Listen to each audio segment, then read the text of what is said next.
beginner's guide to flow cytometry. So, as I said earlier, to those who arrived just a couple of minutes before 2, Ryan Cheswick is with us here today from Anglian Water, and he's one of our optimization and development scientists. He did his doctorate with Cranfield University and Scottish Water on flow cytometry, so we're very privileged to have him here today, especially as the fact that poor Ryan has had a standby that has continued to give all week. And so we are eternally grateful for him spending an hour with us this afternoon to help us learn some new bits and pieces about the area of work that he is in. So I will hand over to you, Ryan. If you could just share that first and second screen for me, that would be amazing. As per usual, none of these events could be carried out and funded without some sponsorship. So you got the slides, Ryan? So I want to thank all our sponsors on slide 2. So I've spotted Bob here. So Bob is from Windmill Insight Solutions. Good afternoon, Bob. We also are being sponsored by Claret Civil Engineering, Anglian Water, Merit Skills, AC Contracting Group, Clancy, Kia, and RSE. So without further to do, I'll hand you over to Ryan. Thanks a lot, Claire, and good afternoon, everyone. Hope you're all not too hot. It's a warm one today. So yeah, I'm going to spend sort of maybe 40 minutes for the next hour just talking to you about flow cytometry. I'll go through sort of, this is the background of the talk, but we'll cover a bit of drinking water microbiology. We won't go too in depth, but gives a bit of context to why we would use flow cytometry. I'll go over the history of flow cytometry just briefly and what it is, and I'll cover how it works so you can understand the data that we go through later. I'll explain a little bit about interpreting the data. That's sort of spread out through the presentation of different ways you can look at it. And then I'll do a bit of a talk of how we use it in Anglian Water, so how we apply it generally, and some of the methods and procedures we put in place. And then I'll cover online flow cytometry, so that's not just lab-based stuff, it's what we do in the field. And we'll supplement all this with some case studies. So if anyone has any questions, yeah, put them in the chat, or I'll answer them at the end, and we can have a bit of a discussion. So drinking water microbiology over the last century hasn't really changed. All the way back when we were looking for what the original cause, before we knew what cholera was, people thought there was miasma that would make people ill. It was about smells. No one actually knew it was bacteria. Until some quite good microbiologists did a lot of work into that and sort of developed techniques that allowed us to basically understand that it was small microscopic organisms that were making people ill. Those techniques basically essentially were culturing bacteria up onto solid media so that we could see them and look at them down a microscope. And the techniques we generally use in the lab haven't changed that much. We still, most of the time, try and grow bacteria on a solid media. We look at it on a plate, like this example here, and we can look at the morphology, or we look at it, depending on the type of agar or the incubation conditions, we'll be able to tell what bacteria it is. But it hasn't really changed. We do the same thing. There's a few more advanced techniques, which I'll come on to, and that's where flow cytometry fits in, but the general sort of consensus is we use very similar methods and have done for probably like the last 10 years or so. So why would we change? There are limitations to culture-based methods, so you get quite a large data variability. This plate on the top left, that's a spread plate. You can see loads of different individual colonies there of bacteria that have been spread out. You could spread that a number of times and you'll get a various number of colonies. It won't be consistent. But also when you've got a water sample or an environmental sample, there's loads of variability there as well. And there's loads of different recovery rates. So you might plate out the same sample multiple times and you can have a huge amount of variation that could be 10 or 100 times different depending on the method you're using, which is not great for trying to understand trends and sort of how things are performing day to day. And they take a long time. So we're culturing a live organism. So at minimum, you're looking at 18 hours generally for doing sort of a plate count method, which is looking at the general microbial population. It takes 3 days or sometimes 7 days for the methods to recover that are better for recovering chlorinated organisms. So that's a long time to wait for a result to then try and make a decision on. It's not really quick enough. And the big thing that came out sort of in the last 20 years is we only really grow about 0.1 to 1% of all bacteria on agar media. Agar is a solid media, and most bacteria live in a liquid environment. They don't want to be on a solid media. The nutrient concentrations on that media, they're not what they're used to in the environment, say from a groundwater. They might have really low nutrient concentrations there, and we put them on a agar plate that's really high in nutrients and a warmer temperature. It's just not suitable for them to sort of grow and proliferate. And so we actually don't know what most of these bacteria are because we can't replicate the conditions we need to in the lab. And we know this because when you look down a microscope, we can see there's loads of bacteria that are viable, but we just can't culture them. And so this led to something called well, microbiologists term the plate count anomaly. So we're getting so many counts on a plate and we can see so many more down a microscope, but why? And it's because we just can't culture them in the right conditions. So a lot of these bacteria are then termed what are called viable but non-culturable, so VBNC. So they're there and they would, under the right conditions, they can grow, but we just can't replicate it. So there's plenty of alternative techniques. To detect bacteria, you can do different culture-based methods. You can use, that includes agar media, or some companies will use what's called IDEX, which is enzyme method. You can look at fluorescent dyes like flow cytometry, which we'll talk about. There's something called fluorescent in situ hybridization. We're not going to go into that today, but it uses a microscope and fluorescence. And then you've got PCR methods, which are looking at sort of DNA as well and certain target fragments of that. And then you can start to look at the community characterization. So this is more where you're looking at what's the general community like. And this is where we get into sort of more genetic techniques. Again, we're not going to cover them today, but there is fluorescence-based cell sorting in there. It's not the focus of this talk on and its application of flow cytometry, but I'll cover briefly how that works. And then you've got sort of microbial activity. So some of you may have heard of ATP analysis. That's where you're looking at sort of the general activity of the bacteria. It's quite popular for just sort of understanding different communities and how active they are. And then there's something called AOC, so AOC is assimilable organic carbon. It's a fraction of carbon in the water, the organic carbon in the water that bacteria will use to grow. And so if you can basically use it to assess how much regrowth potential there is in the water. Our focus is going to be on flow cytometry. I'll maybe touch on some of these other things, but today we'll just go through the basics of flow cytometry and how we apply it. So what is it? It's exactly what it says it is. We're using a flow, so we use a fluid, and that basically puts our sample into the instrument and past the laser, and that gets our target of interest. It focuses on cells, which is where cyto comes from, so cytology. And then metry, so we're measuring. So we're using a flow to measure cells, and that's the basic principle of it.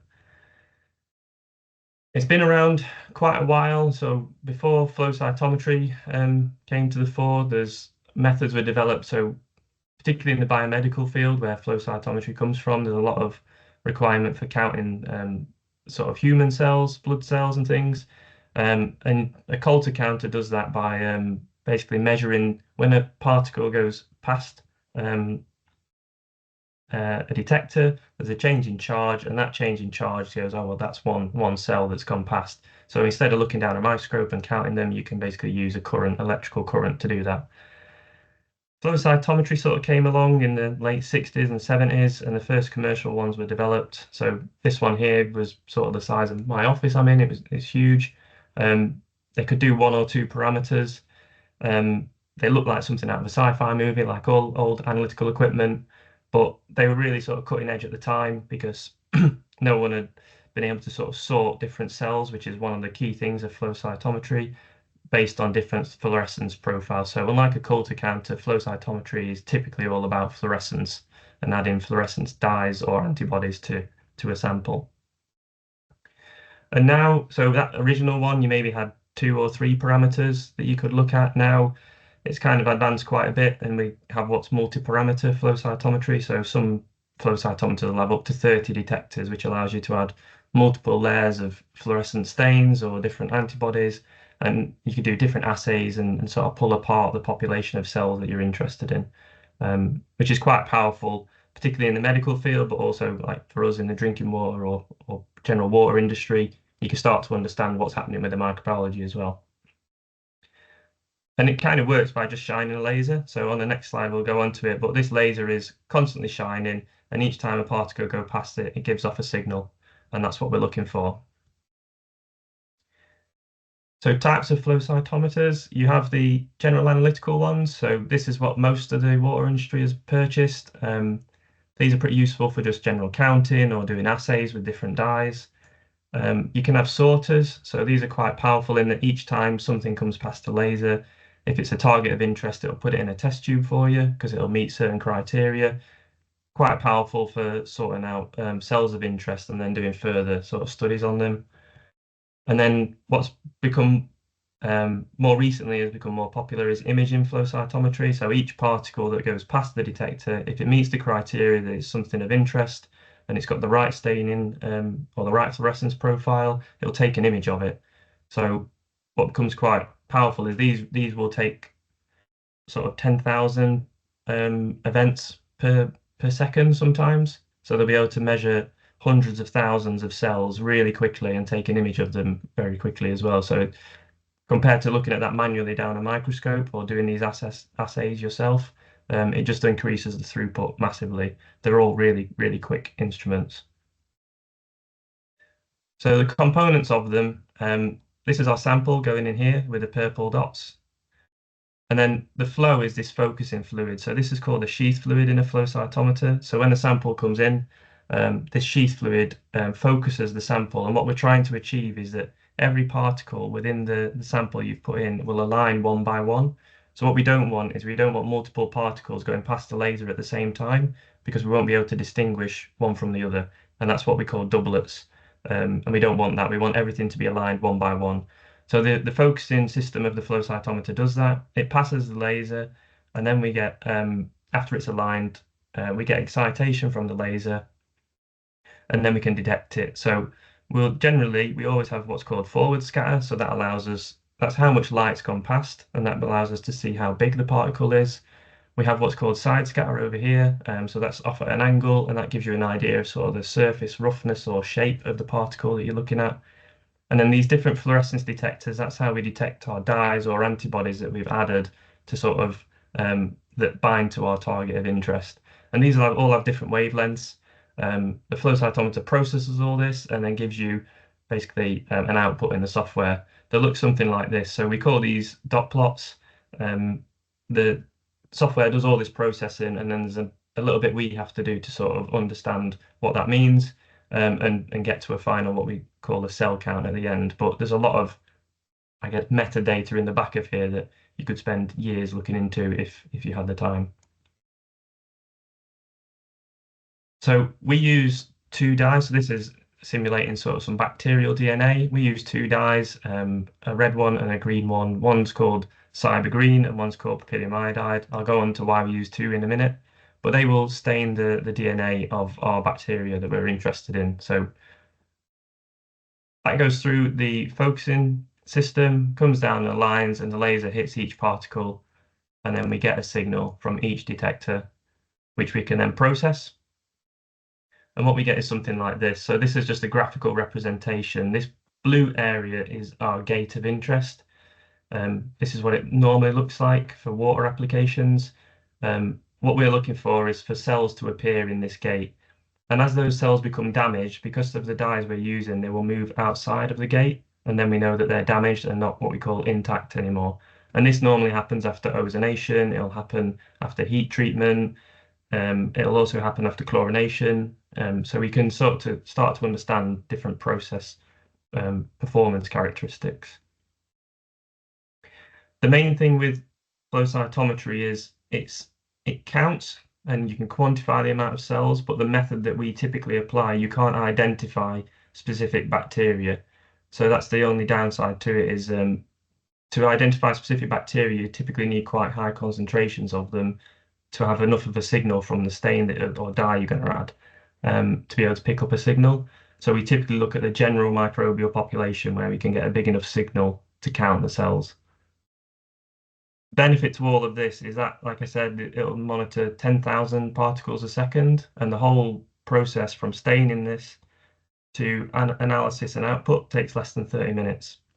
In some systems, you can get this down to 20 minutes if you can speed up the staining.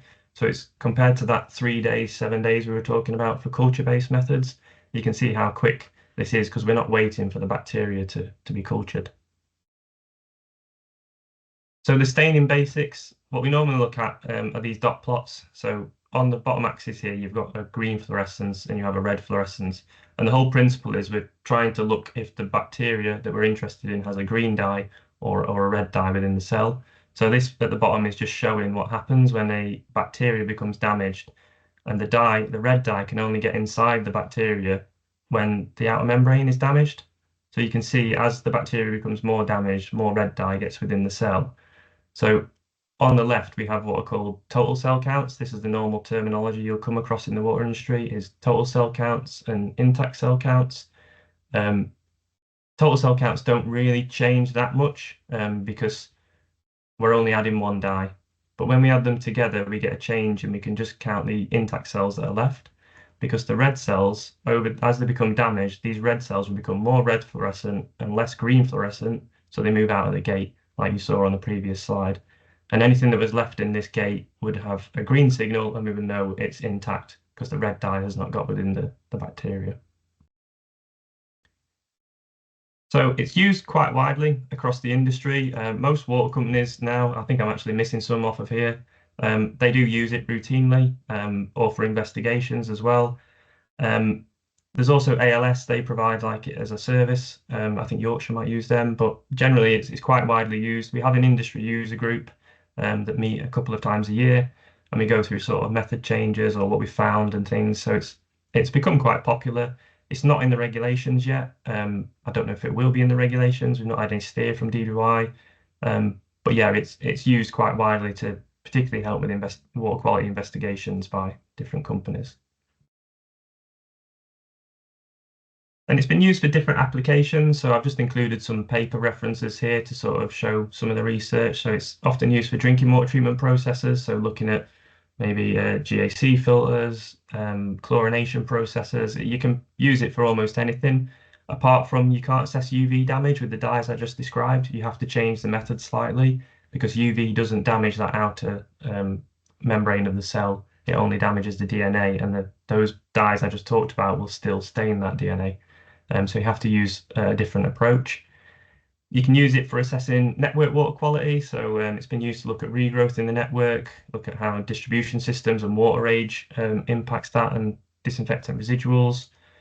And there's been some work done, particularly in sort of mainland Europe, in Germany and the Netherlands, looking at using flow cytometry as part of like reviewing whether a mains repair in the network has been successful. So they take a flow cytometer on site and look at the data there to say whether they're going to put that drinking water main back into supply or not.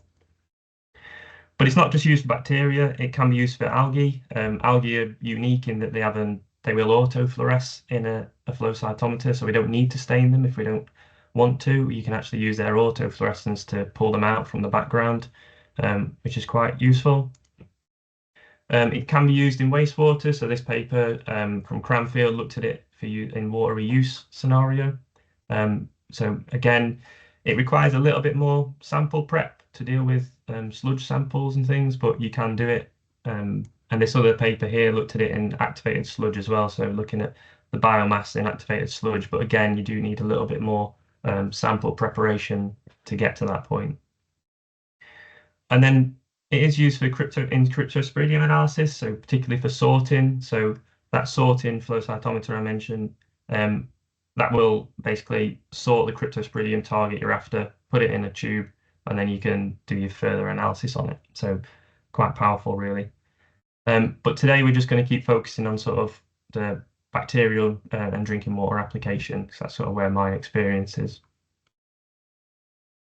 So unlike culture-based methods, which I said you don't get many results, flow cytometry, you'll generally always get some cell counts. And it's kind of a bit of a shift from microbiology. We're not kind of used to getting zeros all the time. In flow cytometry, you end up getting thousands or hundreds of thousands, and that's quite normal. So a gram water will be anywhere between 1,000 and 10,000 cells per mil. If you go and get a bottle of mineral water, Evian, Buxton, Highland Spring, Tesco, whatever you want, that they'll all have between 100,000, maybe a little bit less, and up to 1 million. It varies depending on the groundwater source. And then tap water varies quite a bit. So the closer you are to the treatment works, you'll generally have lower. You might have as low as 1,000 per mil, but typically it'll be in sort of 10 to 100,000 per mil. And then surface waters before treatment are typically over 1 million. So it's pretty normal to see sort of 5 or 6 million on a surface water. So very different to sort of the ones, twos, maybe tens people have seen if you're looking at normal microbiology or culture-based data. It's a different scale because we're not having to culture everything. We know this is true as well, and that the method works because all this has been validated alongside microscopy at the same time. So you can use the same technique, put the bacteria under a microscope and count them and get comparable data to what the flow cytometer gives us. And the limit of detection for a flow cytometer depends on how clean the system is and the brand of instrument you're using. Typically, you'll get maybe around 500 cells per mil, but it can be anywhere between sort of 200 and 1,000. So you can get quite low down. But yeah, anything sort of single digits or tens is not really possible. So here's some data outputs from our instrument. This is one of our groundwater sites. We're getting around 140,000 cells per mil. This green area is our gate of interest, and these are all bacteria within the green gate, and that's what's giving us our cell count.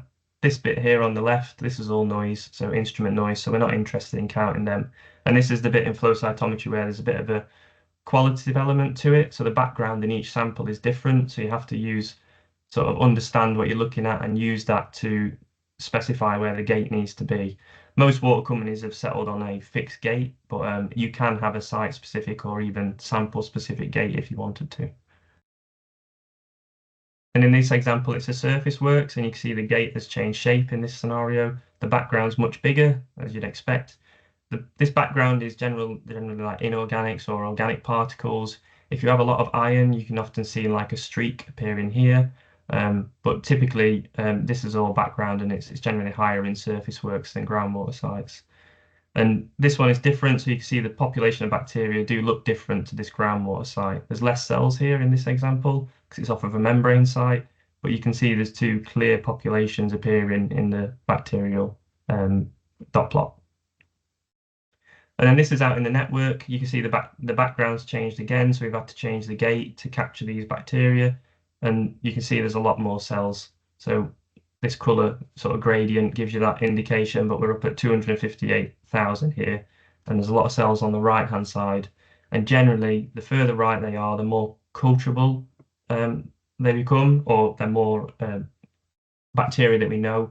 There's been some research done where anything on the left-hand side of this gate is generally stuff we've not cultured before and is unidentified, especially in groundwater sites. So this is an example of how we can use it to assess disinfection. So this has been done in the lab. We've got 3 dot plots here, and this is just a pure culture of E. coli. These are all E. coli bacteria here in each plot, and then this transition here, these are cells that are going between intact and damaged. So as the culture has grown up, some bacteria have already died, and some of them are in the process of sort of transitioning, and that's just normal. There's always a sort of a proportion of what we call live dead bacteria, and then we've got our background here. And then what we've done is applied different doses of chlorine. So this is 0.1, 0.5, and 1 milligram per liter of chlorine. And then what this video will show is over time, you'll see these cells move out of the gate. And on the right-hand side, where we've added more chlorine, they'll take less time to go out of the gate. So pretty much after a minute on this one over here, all this E. coli have moved out the gate, but it takes up to 10 minutes or more for them to move out the gate at this lower concentration. And this, for those that don't know, this is in disinfection, we call this CT. So if you achieve a CT of 10 by applying 1 milligram per liter for 10 minutes, or you achieve a CT of 10 by applying 0.1 for 100 minutes, it's the same CT. And what this is showing is that this has a CT of around 1 E. coli. It's quite susceptible to chlorine, particularly in lab conditions. And after one minute at 1 milligram per liter, pretty much most of it is inactivated, and 10 minutes at 0.1, most of it is inactivated as well. And what we do when we take a sample from water treatment works, we can see where we are on this curve. and we can look at the plot and count the bacteria that are left in the gate to see how effective disinfection may have been. One of the main questions is always, do the indicators in the regulations match with flow cytometry? So coliforms and E. coli are the main sort of compliance measure for all of us in the water industry from a microbiological perspective. We did some research when I was at Cranfield, and there's been other papers published on this, that there isn't a direct correlation between cell counts and detections of coliforms or E. coli. But we found that you are more likely as a percentage to see coliform detections when you have higher cell counts, which kind of makes sense. If you've got 1 million cells, you're more likely to find a coliform in those cells. But most coliform detections do occur still when the cell counts are quite low. They don't directly correlate. And obviously, because flow cytometry is not specific, it's just looking at the general microbial population. There might be something else in there that we just can't see with the method we're using that is leading to that coliform detection. So it's not a replacement for those indicator methods. It's something that we can use in tandem alongside them to sort of aid our investigations and sort of try and get to the root cause of problems. And the other issue is coliform detections are so rare, which is great from a regulatory point of view, but it's difficult to do any stats on those kind of numbers when you get sort of 10 or 20 in a year in a whole company.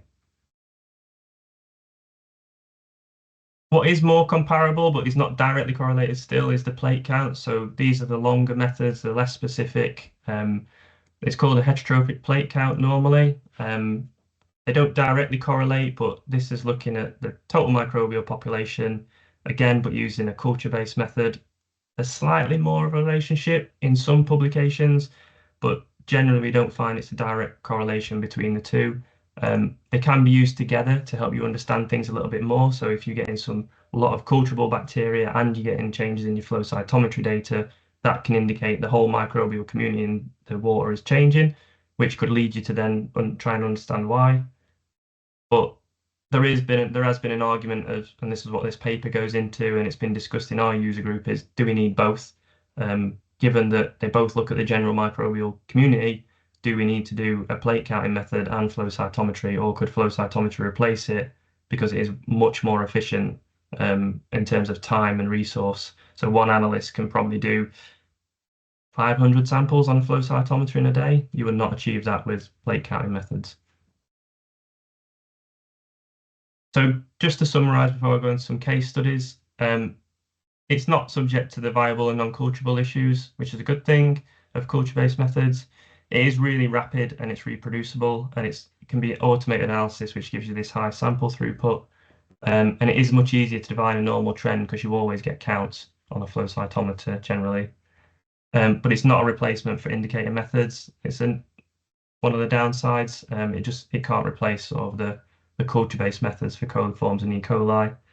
It does require a bit of upskilling to understand the raw data, but once you've got that, it's not too difficult to understand. And UV damage is not measurable with the method I just described. You need to adapt it and use different dyes. So just to cover, in Anglian Water, we've been doing it for 5 years now. We started in August 2020. And throughout 2021, we started online flow cytometry trials and trying to implement it into the business as usual for our water quality team. So we did some surveys and we did some workshops in 2022 to sort of upskill the team to get them to understand what flow cytometry is.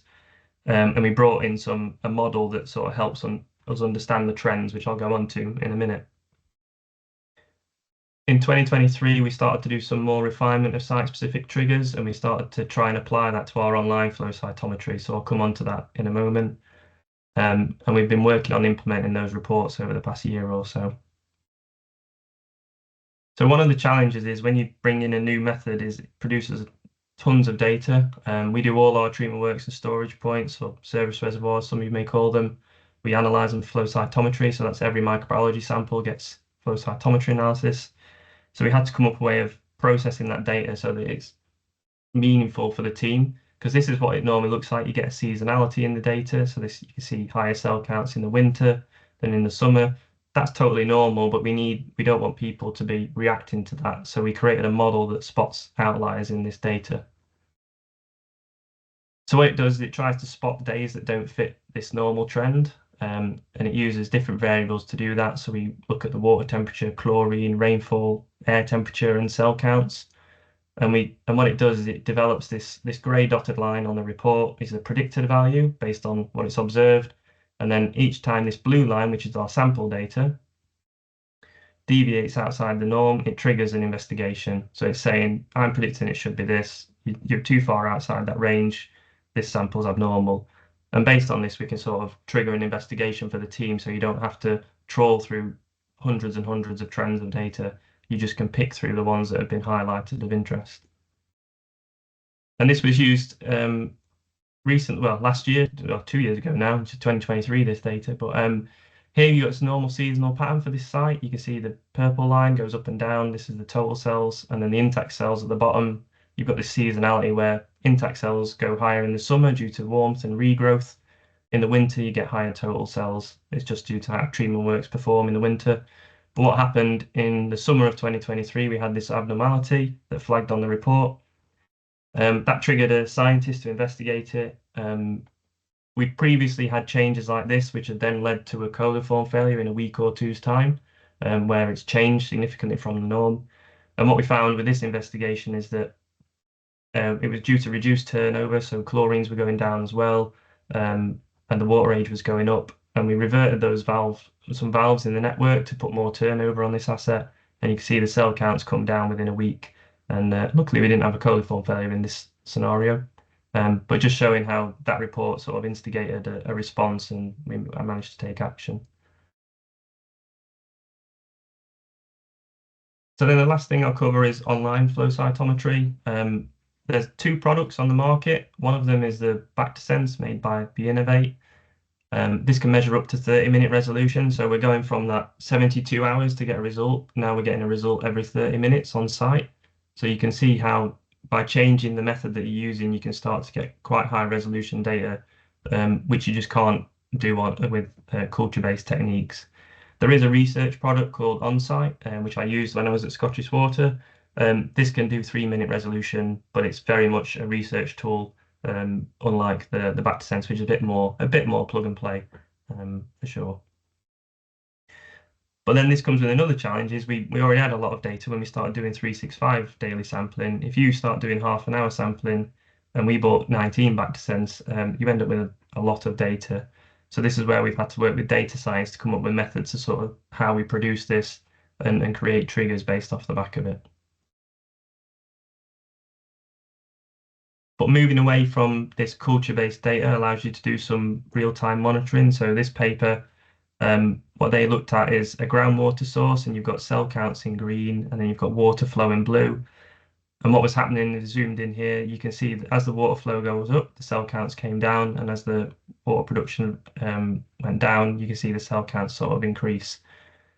And what they also found is when there was rainfall events, then you had a spike in cell counts. So the purple bars, that's rainfall, and then your blue line is your cell counts. You can see after the rainfall event, a few hours later, they were seeing cell counts increase away from this normal baseline. And we've seen this as well. So this is one of our sites. We've got rainfall on the bottom chart, these blue bars, and then we've got turbidity in brown, and the cell counts from the BactoSense in blue. We saw a spike in turbidity after rainfall, and then we saw cell counts increase just afterwards.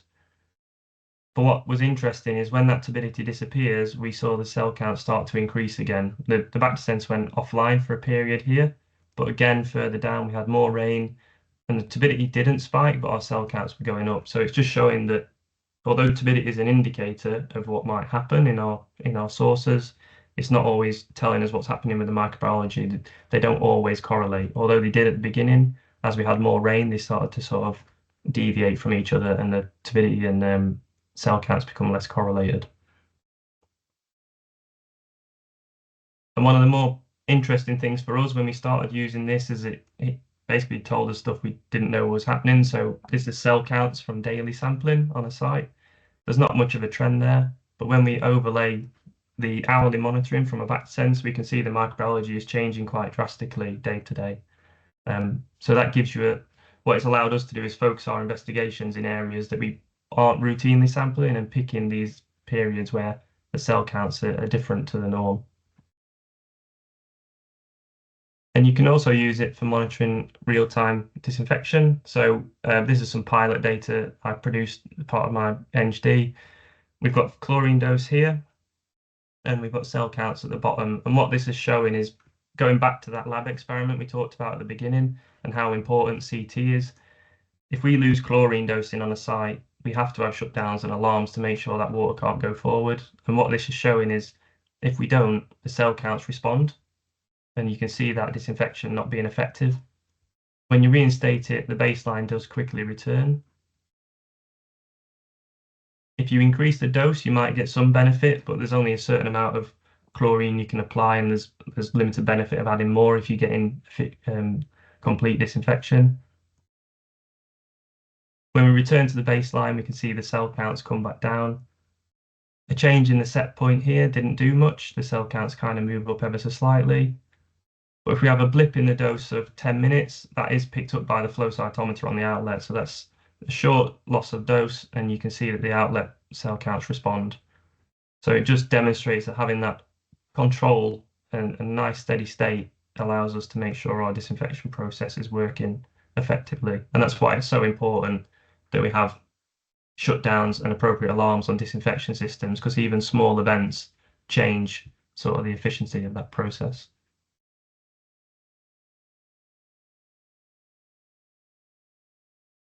And one thing we have looked at as well, and is an area of flow cytometry that's sort of gaining interest, is what's called fingerprinting. So I talked about looking at these dot plots.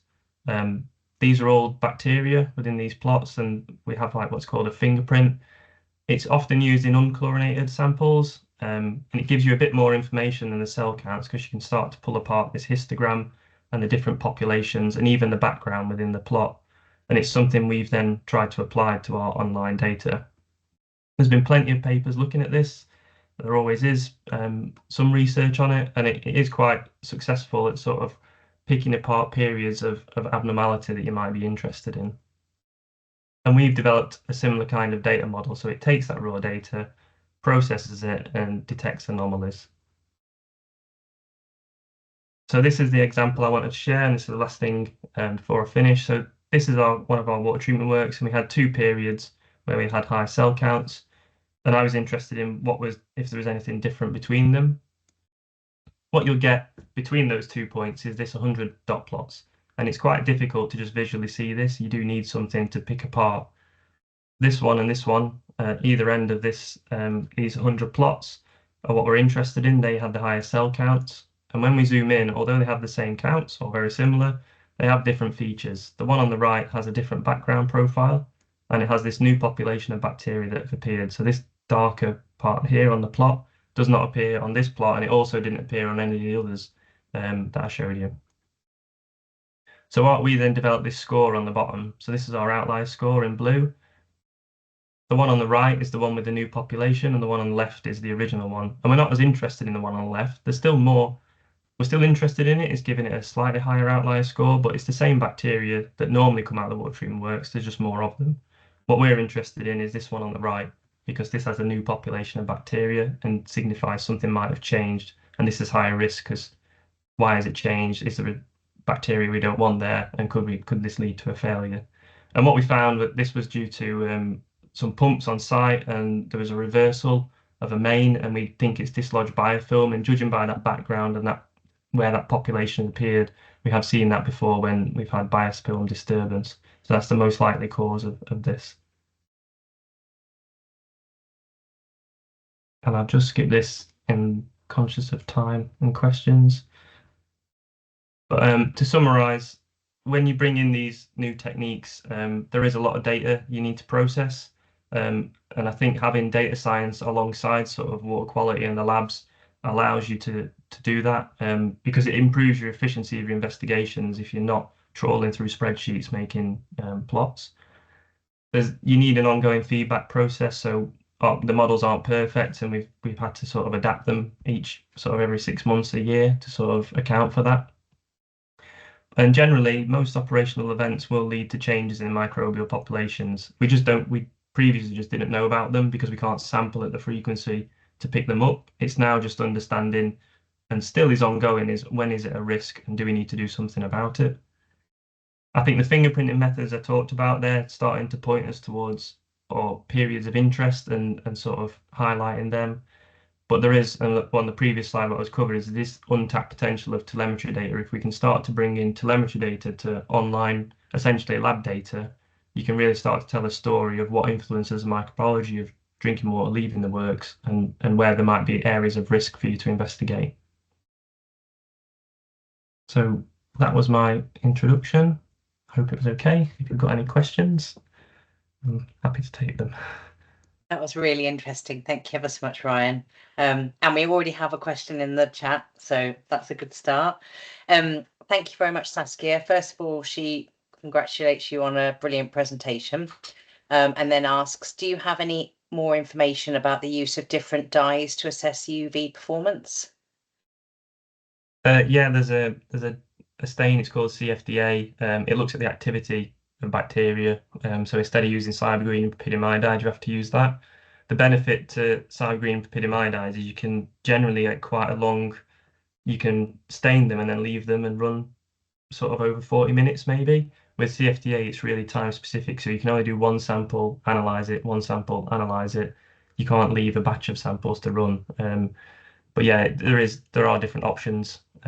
That's not the only one, but Bactisense have just brought out a new version of their device, and that uses that dye to measure UV. Thank you very much. Bob says, great intro to a complex subject. And then Nancy goes on, more praise. Sorry, Ryan, you've had a week from hell and now you're getting praise left, right and centre. But really useful presentation. Do you know if development of the UK standard method for FCM is on the horizon? Yeah, we've, in the group, there's been a draft of the Blue Book going around for a while, so a Blue Book method. It's still on the cards, yeah, to be published. But yeah, we're all using a very similar method already. It's just come down to our gating techniques, I think, is the thing. But yeah, it's there, Nancy. It's just not ready yet.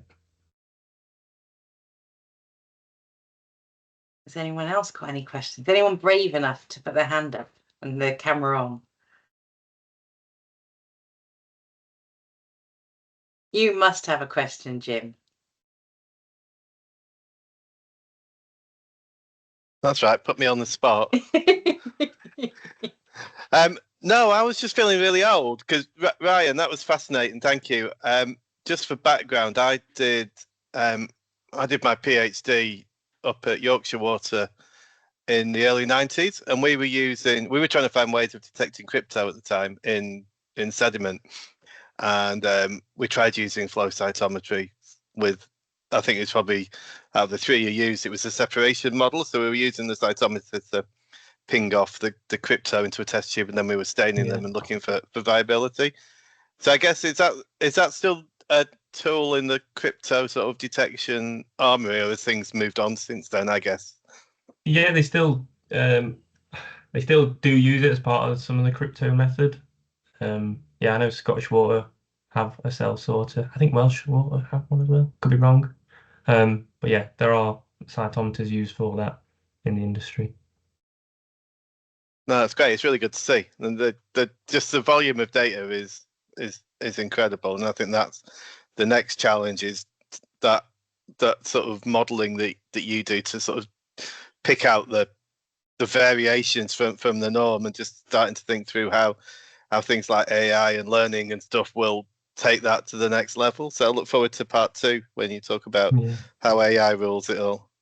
Well, I think we're quite different to sort of the biomedical field, and they'll sort of have an analyst who just processes maybe 16 samples or something, or 30, and they'll go through every single part of all the plots and pull it apart. We operate slightly differently. We've got a higher throughput and less sort of digging into the background of the data. So we're trying to, how can we automate that bit, because we're not an industry that have flow cytometry experts in the lab, and it's not really a field they go into from the biomedical world. So that's the challenging bit, is getting the skills in our labs as well that can we do that, or do we use models to do it instead? Brilliant. Thanks, Tim. Kelly's got her hand up. Oh yeah. So I'm fairly new to it, so thank you for the presentation. That was really helpful. The question I've got is that if disinfection is very effective, obviously the cells are going to move outside of the gate.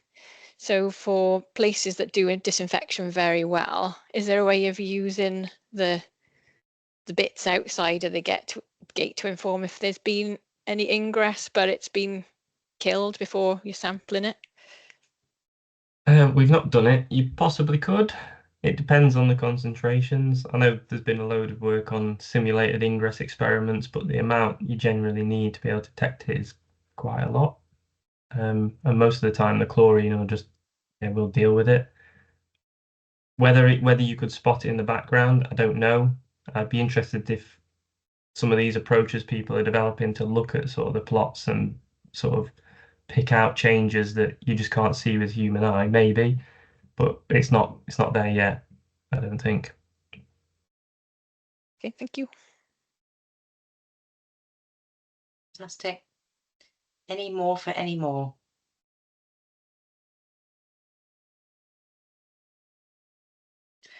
While people have a final 1 minute think or so. Oh, lovely, another one. What stage of the treatment distribution process do you think this method has the most value at the moment? It seems very useful to assess disinfection, for example.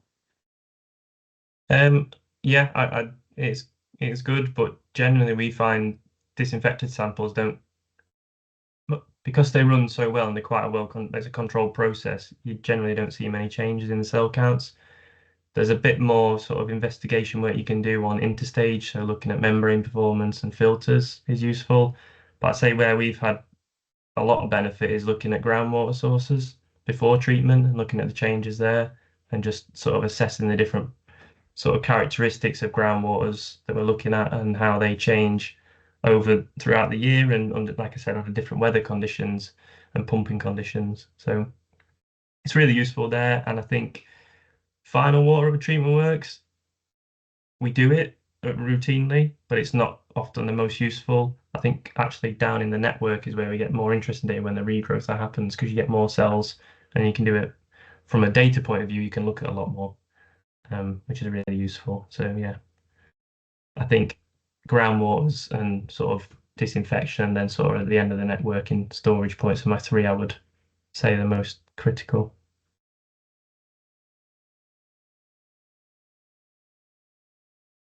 Lovely. Thank you very much. That was really, really good, Ryan. Thank you very much. It's not an area Thanks, that I know everyone. an awful lot about. You remember about 7 years ago, I had to sit an online test about it because I was in the department where everyone did. So thank you for lifting it off the page because it didn't do very well. I think you can tell from the comments and the feedback you've had, everyone's really appreciated your time this afternoon. So I know it's been a busy week, but thank you very much for finding that spare hour for us today.